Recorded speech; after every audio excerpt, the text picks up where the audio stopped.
कलयुग का प्रसंग चल रहा था। कलयुग तो जो कर्मकांडी ब्राह्मण होते हैं, पौरोहित्य कर्म करने वाले जो ब्राह्मण होते हैं, इस प्रकार से कलयुग का वर्णन हमारे संकल्प में किया गया है कि कलयुगे कलि प्रथम चरणे जम्बूद्वीपे।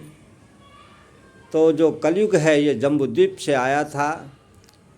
कलयुग का भी प्रथम चरण चल रहा है और प्रथम चरण में महाराज क्या है कि इस प्रकार से क्या है कि जो ये सब आपदा विपदा धीरे धीरे जो सब पैर पसार रहा है, तो ये कलयुग का प्रभाव है। तो महाराज इस प्रकार से कलयुग के लिए विशेष करके अपने धर्म और संस्कृति और मर्यादा का हमें ध्यान रखना चाहिए, क्योंकि कहीं हमारी संस्कृति, हमारी मर्यादा, धर्म का कोई ह्रास तो नहीं हो रहा है। और जब इस प्रकार से कहा गया है रामायण में कि जब जब होई धर्म की हानि, जब जब होई धर्म की हानि, बाढ़ई असुर अधम अभिमानी।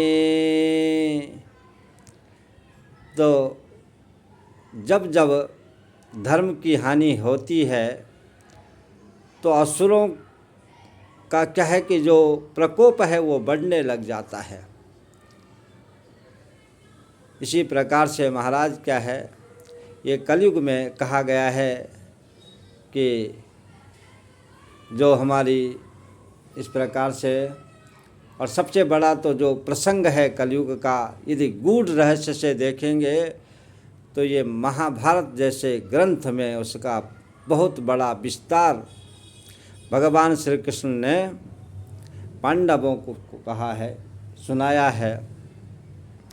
और कलयुग में क्या है कि जैसे अभी ये बाढ़ आ रही है, बहुत सारी फसलें नष्ट हो गई है, जन हानि हो गई है, धन हानि हो गई है, ये सब कलयुग का प्रकोप है, कलयुग का प्रभाव है।